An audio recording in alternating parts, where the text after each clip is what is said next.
먼저 저 대선생님에 대한 간략한 소개 말씀을 해주시죠. 예, 오늘 만나봐서 반갑습니다. 저는 그 태어난 고향이 일본 복강면입니다. 해방 이듬해 제가 부모님 고향으로 이제 돌아왔는데, 그 고향이 어디냐 하면은 지금 울산광역시 울주군 삼남면 가천리 신불산 아래 정착을 했는데, 그때는 아무것도 먹을 것이 없었어요. 그래서 그때부터 이제 고생길로 들어가는 거죠. 먹을 것이 없는 거예요. 그러니까 아버님이 일제 징용 때 끌려가 가지고 이제 해방이 돼가 나오는데, 이제 그 가천리에 그 형제들이 있는 거예요. 삼촌들이 있는데 가면은 아마 잘 살 것 같은 이런 생각을 가지고 왔는데, 그게 착각이었어요. 형제들도 못 사는 거예요. 못 사니까 우리가 얹히니까 더 이제 어려운 거예요. 그래 그때부터 고생길이 들어갔는데, 어머님이 신불산에 가가지고 이제 나무를 뜯어오고 나머지 일을 해서 저희들이 삼남매를 길렀어요. 그걸 길르면서 제가 이제 중남초등학교 나오고, 그래서 제가 가난해가지고 중학교도 못 다녔어요. 못 다니고 이제 형의 덕분으로, 형이 6.25 참전을 했어요. 했다가 백마고지에 참전했는데, 거기에서 한 곳배 갔던 사람이 그날 밤에 다 죽고 형하고 둘이가 살았대요. 그래서 그 형이 이제 제대를 해 와가지고 국가 공무원이 되어가지고 하만 군에 가가지고 이제 공무원 생활할 때 제가 형님 따라가서 하만농업 고등학교를 이제 입학을 하게 됩니다. 저는 중학교도 안 나왔지만은, 그래서 저는 이제 중학교 안 다닐 때에 검정을 해서, 그래서 합격을 해가지고 고등학교를 들어갔고, 그래서 이제 3년 동안 하면서 졸업을 할 때는 제가 또 우등생이었어요. 제가 제일 이제 공부할 때 어려웠던 일은, 그 학업 중에 제일 어려웠던 것은 수학하고 영어하고 화학, 물리, 이게 어려웠어요. 왜냐하면 기초가 없었으니까. 그러나 제가 이제 제일 잘하는 건, 자신 있었던 것은 국어, 역사, 사회, 도덕, 이 문제는 팡팡 끼었거든요. 그래서 그때부터도 저는 이제 머리가 수학 쪽에는 이수계통은 안 좋아했어요. 그래서 이제 그때부터도 이제 제가 이제 이 시 쪽으로 이제 내가 그 국어 시간에 상당히 좋아했고, 그래 졸업을 하고 우등생이 되었지만 또 가난해서 대학을 못 가는 거예요.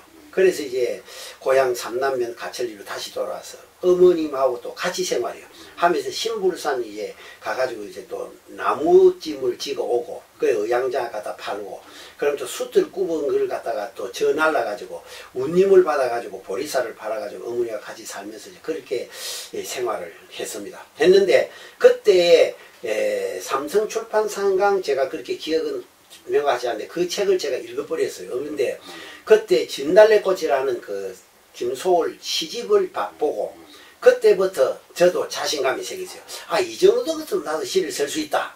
그래 이제 조금 그 뭐 교만을 부리는 걸까요? 그런데 막상 서본이 안 되잖아요. 그 김소월이가 어떤 분입니까? 저는 그렇게 그래가지고 이제 김소월의 시집을 읽으면서 김소월의 메리드가 시를 쓰기 그때부터 시작했어요. 그게 몇 년도냐면 1961년도예요. 그래서 1961년 3월 25일 날 내가 고등학교 졸업을 하고 와서 고향을 왔으니까, 그러니까 이제 한 4, 5, 6월쯤 되는 거예요. 그러면서 어머니에게 이제 농사를 쭉 짓는 거예요. 그러면서 이제 나도 시인이 됐다고 그때부터 섭작에 들어간 겁니다. 그 섭작이 지금 내 문학관에 지금 거기 고스란히 보존되어 있고, 내 스스로가 축금제 61년도부터 시집을 만들었어요. 그 왜냐면은 종이에다가 글을 써가지고 뭐 이슬이나 고갯길 쉼터나 이런 시집을 만들어가지고 내가 1, 2, 3집이라고 그래 시인이 되는, 나는 그때 시인이 어떻게 되는지는 몰랐어요. 그러나 무조건 김소월에 매료돼서 시가 좋아서 시를 쓰기 시작하는 거예요.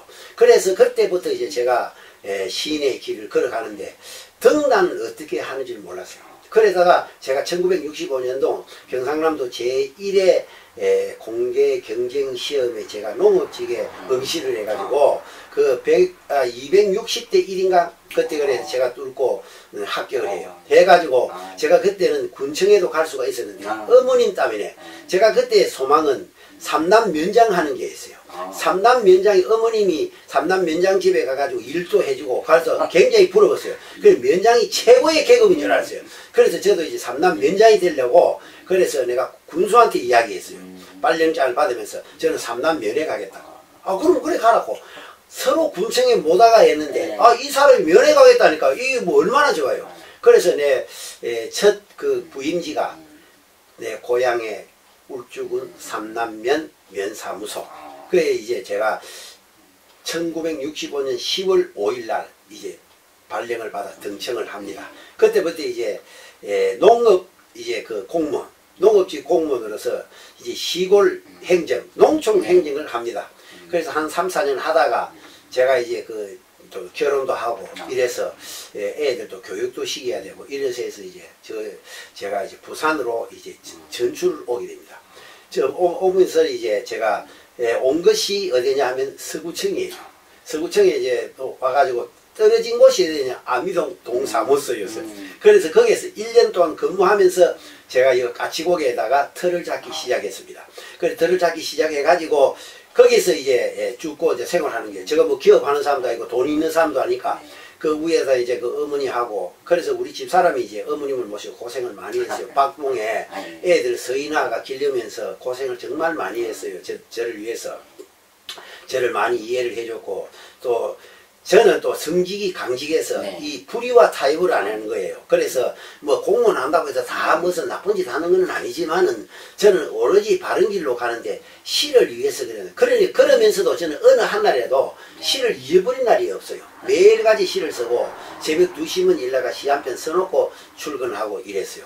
그러면서도 제가 이제 또 열심히 하니까 위에 사람이 잘 보고, 그래 제가 이제 주사 승진도 빠르고 그래가지고 있는데, 저는 또 이제 사무관도 안 하려고 그랬어요. 막 동장하고 말라 그랬어요. 이제 시인하고 동장하고 말라는데 주위에서 그러면 안 된다, 공무원은 사무관까지 해야 된다. 그래서 제가 참 누구도 가보지 않은 길, 그 대학도 가보지 않았고 행정학이라는 그 학을 대할 때 행정학, 또 제가 너무나 공부가 어려워가지고 행정하고 행정법하고 민법하고 또 헌법하고 이걸 해내는데 머리가 새하얘졌습니다. 그래 2번 떨어지고 3번 만에 제가 사무관 합격돼서 서구청에서 제가 문화공보실장, 또 뭐 이제 재무과장, 또 교통과장, 민원봉사과장, 사회과장을 거치면서 제가 이제 정년퇴임을 하면서 서기관으로 정임퇴가 나왔는데, 저는 이제 그걸 하면서 1987년도에 시와 의식지라는 서울에서 발행되는 소한진 씨가 발행하는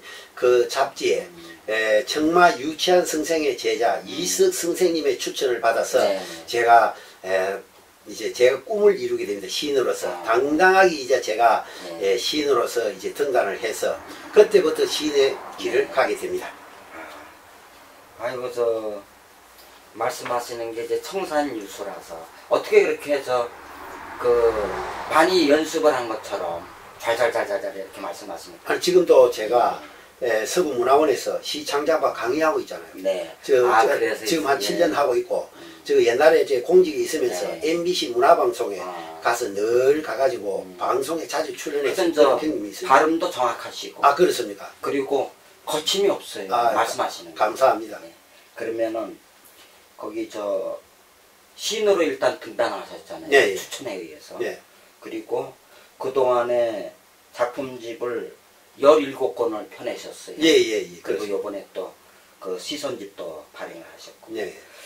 사실 이 정도의 시집을 발간한다는 거는 쉬운 게 아니죠. 그만큼 많은 작품을 써야 되고, 그 중에서 또 취사 선택을 해서 좋은 거를 이제 선별해가지고 이렇게 작품집을 만드시고, 그러면 거기에 대한 이제 제작비도 많이 들어가겠지만, 많은 시를 시작하는 데 있어서 많은 고난도 따를 거고, 거기에 대해서 이제 고생한 거에 대해서, 그리고 또 보람에 대한 걸 말씀을 해주시죠.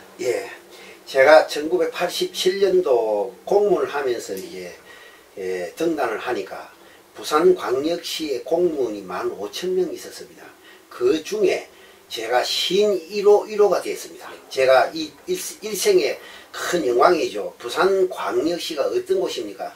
서울시 다음인데 이 제2도시에서 또 공무원 시인으로서 또 향토 시인으로서 제가 그렇게 이제 활약을 하면서 제가 이제 문예시대도 만들고 하는데, 저는 하나 꿈이 있었어요. 제가 김소월처럼 우리 국민들에게 읽히 있는 시를 제작하는 게, 창작하는 게 제 목적이었고, 저는 하나의 어떤 꿈을 가지면 그걸 이루기 위해서 밤낮을 가리지 않고 노력합니다. 다른 사람들은 시인이라는 하나의 이름을 명예로 얻는 걸 하지만 저는 그 명예를 얻는 게 아니고 실질적으로 좋은 시를 써야만 좋은 시인이 되는 겁니다. 시가 없으면 안 되잖아요. 그래서 저는 공무원하면서도 정말 공무원하고 시인의 이 두 가지 길을 하는데 저는 피눈물 나는 그 노력을 했습니다. 새벽 2시면 반드시 일어나서 반드시 시를 써놓고 가고 시를 밥 먹듯이 제가 썼는데 다른 사람들이 그래요. 보면 좀 놀랍니다. 그래서 이거는 전적으로 또 영감이 있어야 시를 쓰는데 맨몸으로는 안 되거든요. 저는 또 일찍이 13살에 그리스도를 제가 구주로 영입해서 하나님을 믿었기 때문에 하나님께서 그런 영을 저에게 주신 거예요. 그리고 우리가 성경적으로 말씀드리면 달란트를 하나님께서 제가 받은 거예요. 시를 쓰는 달란트. 그래서 남보다 월등하게 이제 저는 어떤 사물을 대하든지 그걸 하나의 시적으로 시상의 대상으로 삼은 거예요.